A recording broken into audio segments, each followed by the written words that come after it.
Hey guys, excited to kick off tonight. So essentially, it's week 4 of what we're doing, and like we're going to start off with Soroban at the moment, and that's basically the smart contract component for Stellar, which will allow us to do interesting things. Can you guys see my screen? Cool. So Ben graciously created this for us. This is week 1. So it's the outline for the course. I'm going to drop this link in the chat so you guys can copy it. And basically, it's like an intro to smart contracts, getting started with Soroban, and a guest book smart contract. Nothing too complicated. Pretty easy to understand. Wait, what am I sharing? I'm sharing this with you guys. Sorry. Share this tab instead. So this is the one that I was supposed to show you. So this is the smart contract course for this week. So these are basically the 3 days. And then if we go over to this one, this is today's topic. And so we've got a YouTube playlist and also the slides. I'm not going to try and butcher Ben's work because Ben did a really good job creating the YouTube playlist for us. So it basically covers 7 topics. What is a smart contract? What is Soroban? WebAssembly integration, how to use WASM. WASM is pretty cool because you can use any language you want to create anything in. So any programming language to then convert to put it on the Stellar blockchain into Soroban. Then there's fee storage and fee storage structure in Soroban, contract authorization and invocation, use cases, tools, and future development. And then the last component is, sorry, let me just share this tab instead, is actually the course itself. And I'm going to close that thing and figure out how to do big screen. There we go. How's that? Cool. Is there any questions thus far?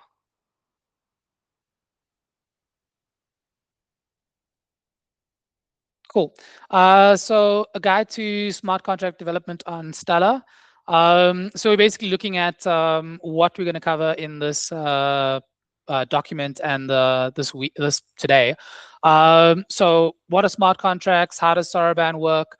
WebAssembly powers and contract execution, the contract installation and instance model, Soroban storage types. So storage types and fees are pretty cool because Soroban does everything a bit differently. We've got 3 different storage types. How operations and transactions work on Stellar, transaction envelopes, metadata and signatures, contract authorization and invocations, and then real-world use cases.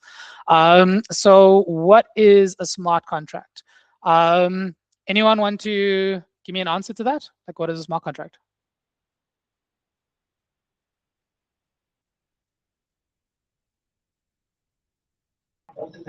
It's a self-executing piece of code that reacts to the environment and interactions with it. Cool. Like that pretty much like covers exactly what it is. So it executes automatically when called. So essentially, if you want to look at like what a smart contract, how it executes, if I want to run something against a smart contract or I want to query it, and I basically pay the gas and get it to execute something for me, it'll run that function. But it enforces the predefined logic. So this is how you can have some interesting things break or work, where you basically have a bunch of smart contracts interacting with each other and kicking things off and getting them to do them in different ways. It stores and updates on-chain state, which basically means everything is on-chain. So that's how you get the immutability. It's how you get a whole bunch of other features that make blockchains powerful. It can't be altered once it's deployed, because once that money is spent, it's in that wallet. So if you send it to the burn address, it's all in the burn address. If you send it to the wrong address, it's done. On the Stellar network, smart contracts are programs deployed on the blockchain that automatically execute logic to facilitate, validate, and enforce agreements between parties. So it automatically executes everything. On the Stellar network, smart contracts are programs deployed on the blockchain that automatically execute logic to facilitate, validate, and enforce agreements between parties. I guess that's twice, but yeah, I guess it's really important. So what is Soroban?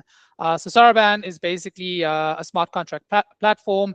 It's the core protocol that was developed quite late, which meant that it actually got to do interesting things. Because if you look at when Ethereum came out, you look at when a lot of these other blockchains developed their smart contract layer, they were basically building, they were testing and figuring out what works. Because Soroban came a lot later, it basically had the ability to take the best of the best and actually solve problems in novel ways.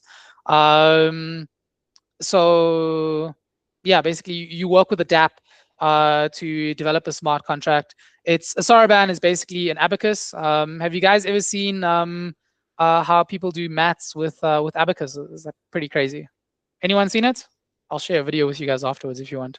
Yeah, Lynette, it's pretty dope. Like, okay, cool. So basically, the abacus reflects their design philosophy. It's fast, it's cost-effective, it's got reliable execution.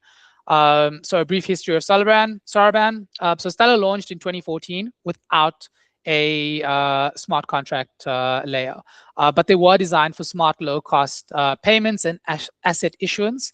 So it's not a general-purpose smart contract like Ethereum, which means that it's purpose-built to do specific things. Like a Stellar smart contract can't do everything, but it can do the things that it does really well, better than a lot of other players in the ecosystem. So it started in 2018. Yeah, so DeFi and programming finance grew in 2018 to 2021. And it became clear that developers wanted this type of solution, richer on-chain logic.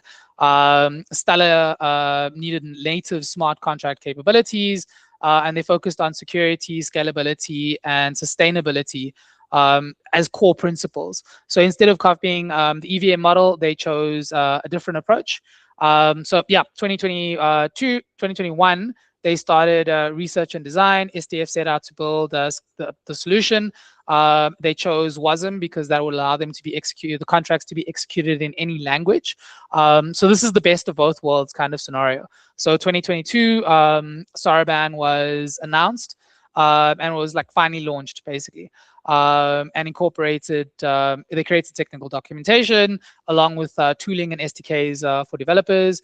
In 2023, you had the FutureNet and developer testing, and that's where you actually have the CLI, the RPCs, and everything really matured into a well-designed ecosystem. And March 2024, they went live. So basically, 2 years ago, it became a mainnet feature on the Stellar blockchain that you could actually use smart contracts to create a fully programmable blockchain. Any questions so far?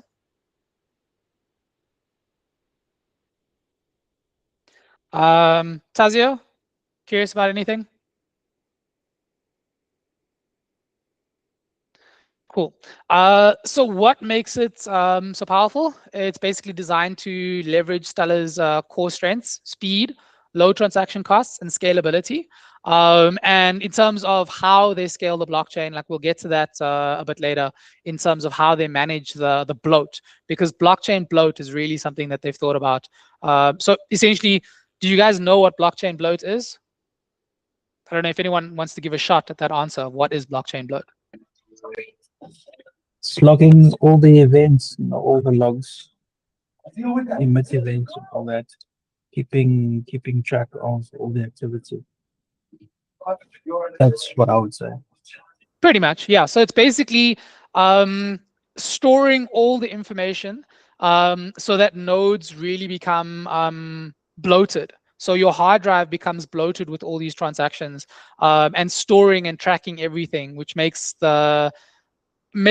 setting up a node harder for everyone. It means that like you basically just have to have more hardware. The entry point to becoming a node and a validator just becomes a bit harder.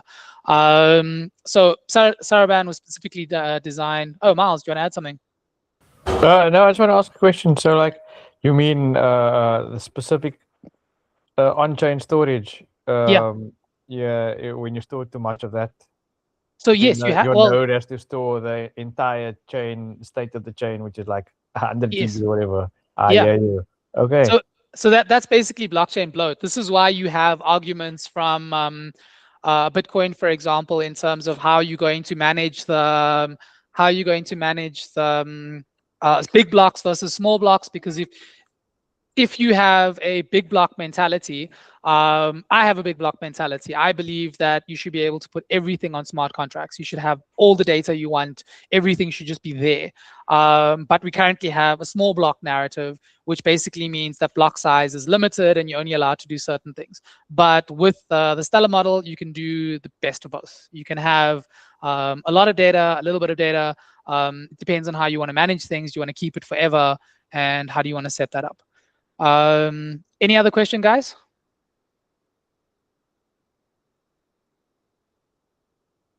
Cool. So basically, with Soroban, developers can write and deploy decentralized applications, or dApps, and they can create advanced financial logic and automated agreements.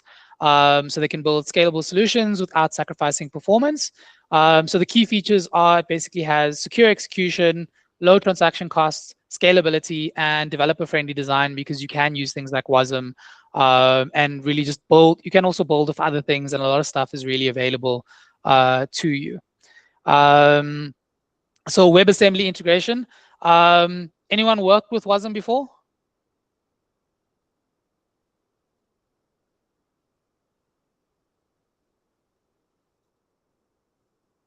Really? You guys just straight up go? Okay, cool.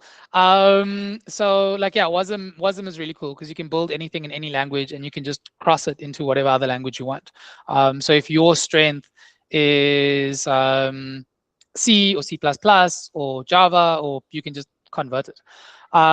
So it's now used beyond browsers, including blockchain platforms like Soroban. It's ideal for smart contracts because it's fast, it's secure, and it's platform independent. So basically what WASM does is it compacts portable binary formats that run efficiently across platforms. So it becomes universally usable, which basically means you could use it across various different platforms and solutions.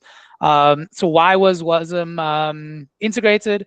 It's near native performance. It executes close to machine speed because it's basically machine code, basically, but not quite. Faster contracts, lower resource usage, language flexibility, supports C, C++, Go, TypeScript. Soroban uses Rust for safety and efficiency. It's got a strong security model. It runs in a sandbox environment, isolated memory. It's isolated, memory safe, and secure execution. Deterministic execution, and ensures all nodes produce the same results, which is critical for blockchain consensus, because you can't have nodes doing their own things. They all need to have the exact same solution. So how does Soroban use it? What's the workflow? So you basically write the contract in Rust, you compile in Rust, you use WASM to create the bytecode, you upload the WASM to the Stellar ledger, and then the network executes stored WASMs when invoked. This ensures effective, secure, low overhead transactions. So the competitive advantage versus EVM. EVM uses 256 and WASM uses 64-bit. So your computer, while 256 is better, our machines are not 256. So our machines need to then convert from 32 up to 256. So they have to emulate that environment, which just basically slows everything down.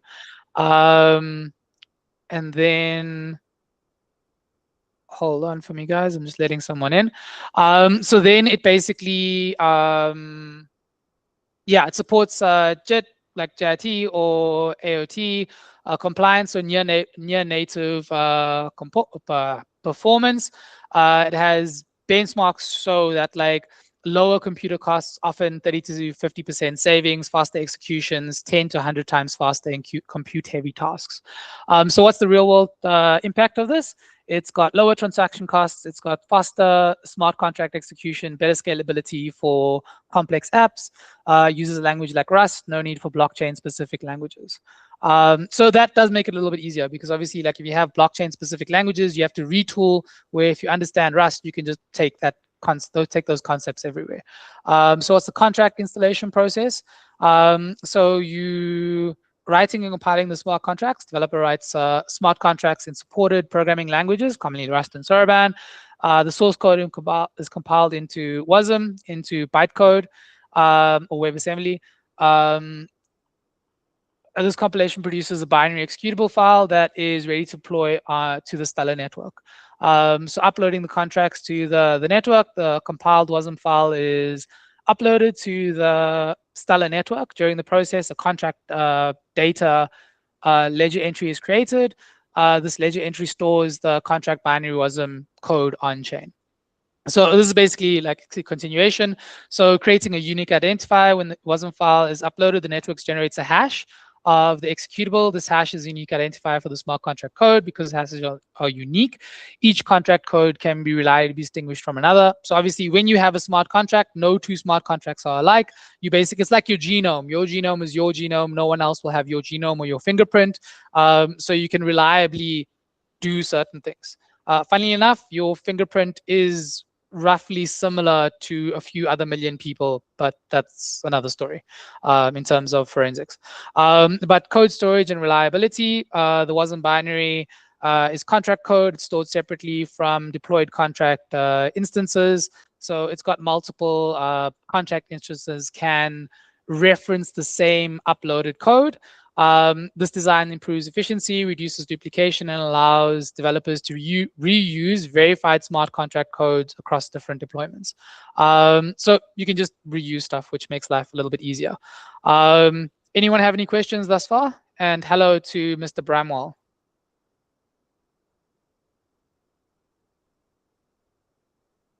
Any questions, guys?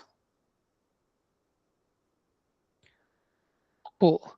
So in terms of contract instances, so once the smart contract WASM bytecode has been uploaded to the Stellar network, developers can create contract instances. A contract instance is a deployed version of the contract binary. And each instance references the same uploaded bytecode, but acts on its own separate contract on the network. Because obviously each of these transactions are separate, so it runs a separate instance of the contract to actually execute it. The relationship between executable code and instances, once uploaded WASM executables can be used by multiple contract instances. So the executable code defines the contract logic.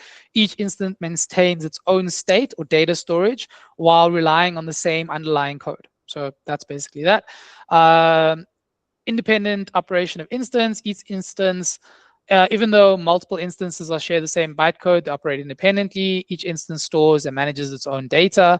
Actions performed on one instance do not affect another instance. This architecture enables scalability, flexibility, and efficient use of smart contract knowledge across different use cases. Does that make sense, or does anyone have a question?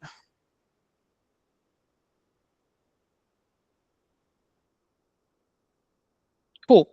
So this is my favorite part. Like, I really dig this concept. Anyone know anything about fee storage?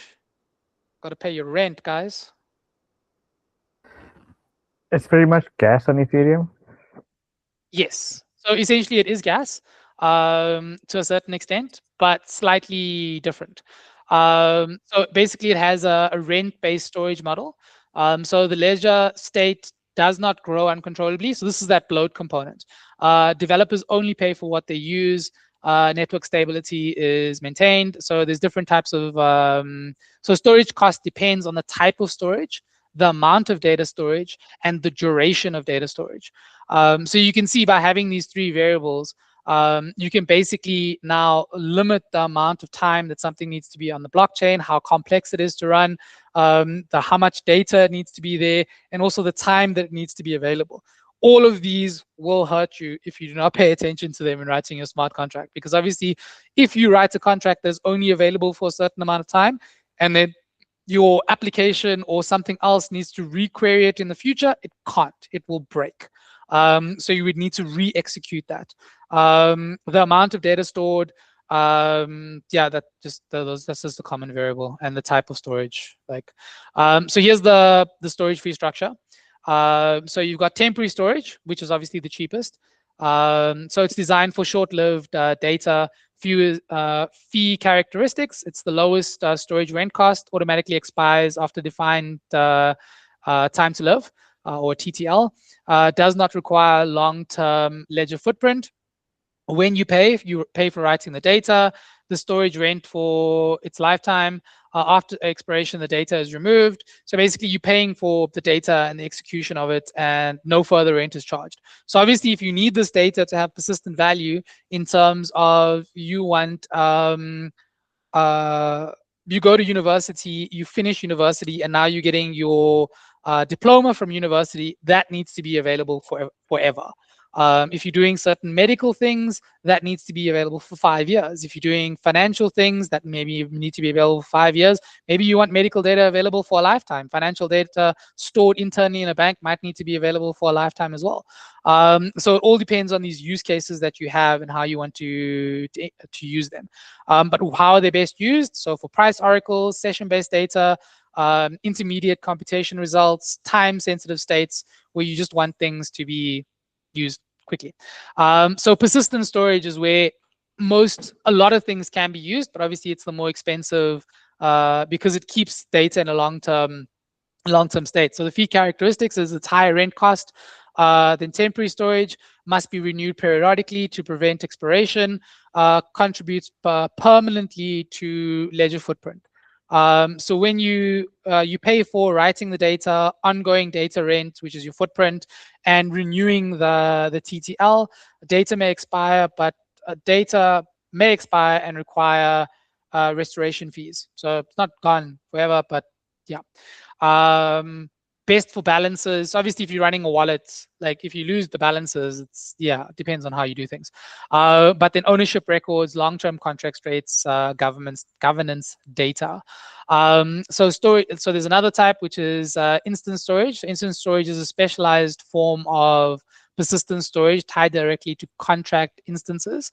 So basically, it's the same model as persistent storage, limited storage size, designed for essential smart contract metadata, best for admin addresses, configuration values, immutable parameters, essentially. So the storage fees are structured in Soroban. What determines the exact cost? So Soroban fees depend on the number of bytes stored, number of ledger entries touched, the duration, which is the time to live, or TTL, CPU instructions used, memory usage, ledger read-write operations. There are two main categories of fees. You have your resource fees, which is your CPU instructions, your memory, and your storage rights. And then you have your ledger rent. So that's the ongoing cost to occupy ledger space. And then you have your time to live. That variable basically is determined by each storage has, are you using temporary storage? Are you using persistent storage? If the TTL expires, data is archived, so restoration requires additional fees.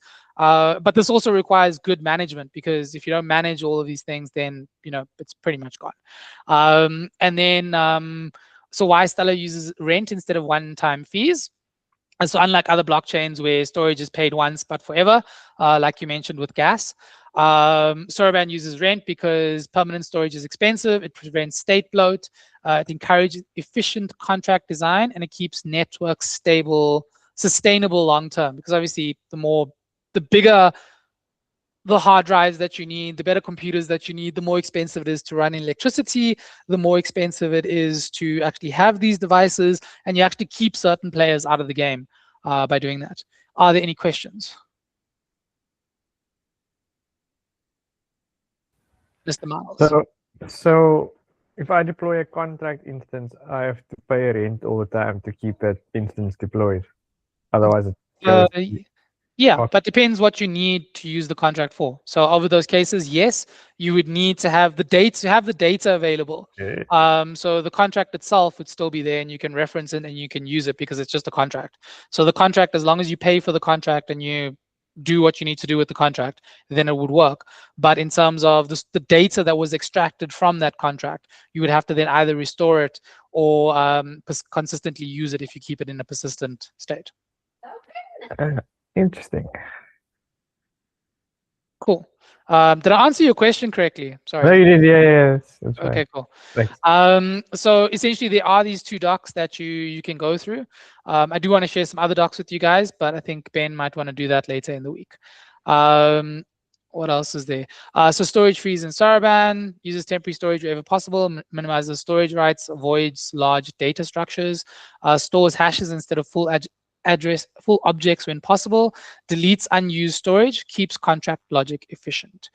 So obviously they're penalizing you, but penalizing you in a good way. You know what I mean? Like if you just had money to blow, or money didn't matter to you, then this wouldn't matter. But because everyone is cost sensitive, using the structure basically allows them to save storage space and you to save money by executing this way. Operations and transactions. So an overview of the operations in Stella. Operations are individual commands that modify the ledger. They are building blocks of transactions on the Stella network. Each operation performs a specific function, such as spending payments, creating accounts, or invoking smart contract functions. Definitions and examples. Examples of operation include payment operations, create account operations, change trust operations, invoke host function operations. Each operation has its parameters and effects on the ledger, threshold categories, and signature weights. Operations fall into 3 threshold categories: low, medium, or high. Each threshold category has a weight between 0 and 255. So that's just, which determines the required signature weight for the operation to be accepted. So I think that's 1 bit, right? Because 1 bit is 8 bytes and stuff. But anyway, and that's just your 1s and 0s. Does everyone understand how the 1s and 0s work in computing and how you get 0 and 255? I'm just curious. A byte is 8 bits. Yeah, which is 255, or 0 to 255. So it's got 256 values. Yo. Lynette, you got that? Yeah, I did. Okay, cool. Not picking on you, just like checking you're still there. Transaction structures, components of Stella transactions. Transactions on Stella consist of source accounts, a sequence number, a list of operations, and an operational memo. Have you guys managed to send a Stella transaction yet? Miles, I know you did. I hope you did, because I gave you a USD-C. Yeah, I didn't see this instruction, but I got the instruction that I looked at. Okay, cool. So memos basically just give you stuff. So if you ever use like an exchange, I'm not going to name names of exchanges, but if you use exchanges, like let's say you're using TDME, and you want to send something to someone else at another exchange, and that one wallet address is shared by a host of different people, you could actually put your specific code in there to either get that to that specific address, to get that to that specific person, or to actually just get it past their internal checks faster, because machines will look and say, is this a validated transaction versus not? So source accounts and sequence numbers. The source account is the account from which the transaction originates. The sequence number ensures the transactions are placed in the correct order. List of operations. Transaction can include multiple operations, allowing for complex multi-step processes to be executed within a single transaction. Operational field memos allow for additional information included with the transaction, such as reference numbers or messages. So that's that reference number component. You put a reference number in, it can be allocated to the right account, or it could be a message like, hey, go spend this on groceries, please. So you can do some cool stuff. Transaction envelopes and metadata. So the process of a transaction envelopes bundles all parts of the transaction so they can be transmitted and processed as a single unit.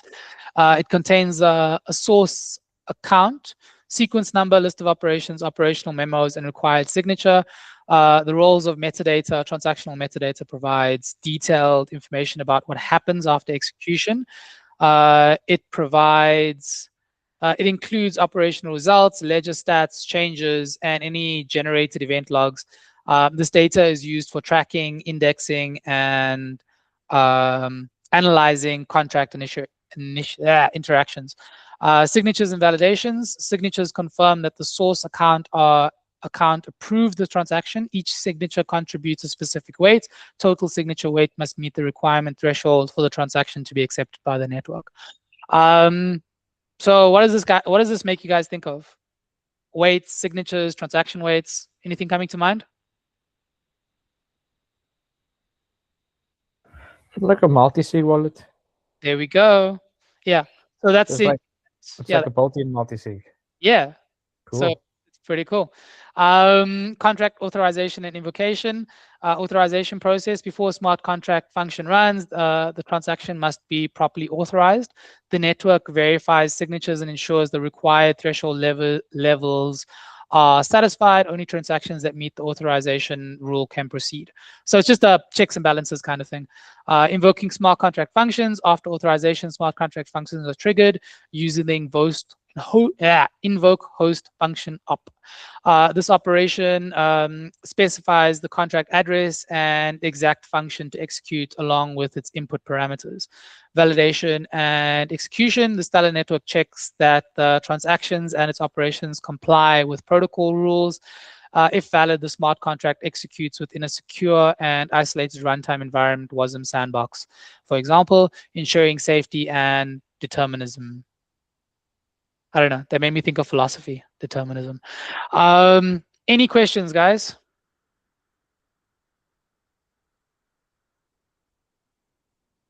Is everyone awake or still asleep? Or did I put people to sleep with my boringness? I'm sorry, guys. I think dreaming at this point.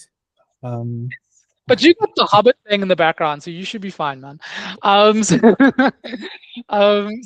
what are you dreaming about? Are you thinking about like how you can execute this and build any contracts, or? Yeah, I'm actually wrecking my brain because I'm used to using Ethereum. So that's kind of more open to different things versus this is slightly more specialized. Yeah. So I'm trying to figure out how I can bridge the gap between what I'm used to and what this is specialized with. Yeah, I think you'll see some pretty interesting use cases in terms of user validation, using it for credentials, using it for access. Like the NFT side is pretty cool in terms of how you could use this in terms of medical, in terms of ed tech, in terms like, you know what I mean? Like think along those lines and validation users, how you can do remittance, lending, those kind of vibes. So not that much different. You just need to look at how would a remittance solution work for what you want to do. Stellar is for remittance. It's low transaction fees. It's fast. It's efficient. You know what I mean? It's quick. But that also means that there are inherent limitations with that design. It's purpose built. You know what I mean? It's not do whatever you to do anything. Miles? Yeah, I also read that Stellar has like a ridiculously small contract size compared to Ethereum. I mean, Ethereum's is small, but Stellar is crazy. Yeah. So it depends on what you want to do. So what did you read? Oh, yeah, it was. I don't want to now say the wrong number because I can't quite remember it. But no, it's small. Give me a second, I'll find out. Okay, cool. I'm gonna wait for you to do your research and then come back to me and then say, hey, it's this big. So it's not ridiculously small, but yeah. But cool, I'm gonna wait for you. Use case as an example. Real world applications of smart contracts on Stellar, decentralized finance or DeFi, automated lending, borrowing, liquidity management, and trading of digital assets. So, you know what I mean? It covers most of those bases, I think, Ficus. Asset tokenization enables the issuance and management of tokenization assets such as real estate, commodities, financial instruments, supply chain, tracks goods across supply chain, invoking transparency and accountability. I have never seen a project that actually, not yet, you know what I mean? I don't know, that side, there are some chains doing some really cool things. I just haven't seen it being implemented at scale. And a lot of industries are kind of rejecting it. I don't know why. Does anyone know of a project that's actually doing well with that in terms of supply chain management?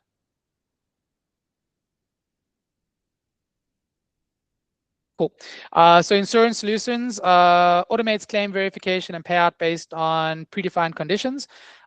Case studies and practical implementations showcase projects that have successfully deployed smart contracts with Stella, analyze challenges, encourage you in how to address them, because I think that's the things that you guys really need to look at, is like, how can we find those problems, highlights the measurable difference achieved, such as cost reduction, automation, transparency, and improved efficiency.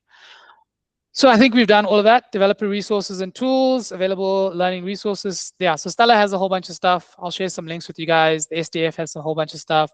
The SDKs are pretty cool. Soroban Playground, Horizon APIs, so you can really pull a lot of things in with that.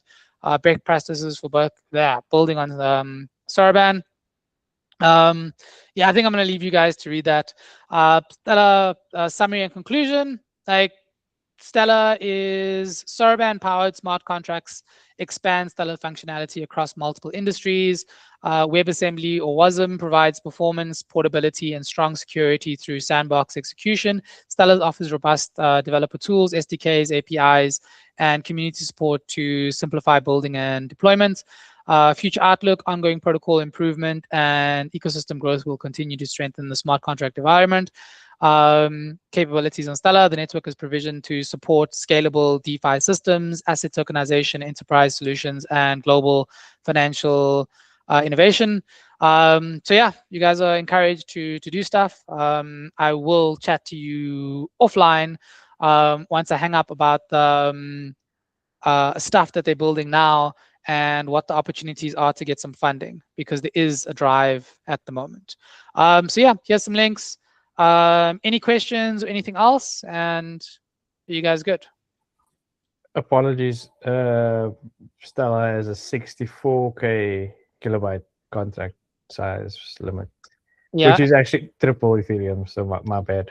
Yeah, thought so. Anyway, I wanted you to come back with the homework there, but but yeah, you know what I mean. So you can do a bit more. Still tiny though. What do you think? It's okay. I want to see gigabytes. 64K is huge. Yeah, it's not that bad. Remember, yeah, that's one contract. You can always call another contract. Yeah, multi-contract is the way that you're supposed to rock it. Well, on use case, you know what I mean. It all depends about you.